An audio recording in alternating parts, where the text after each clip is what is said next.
যাও।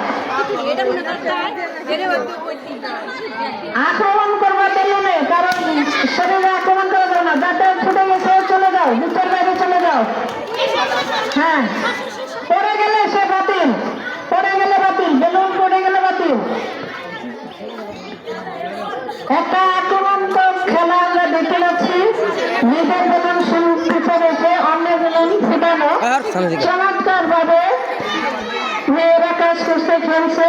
খুবই সুন্দর, খুবই সুন্দর। এই যে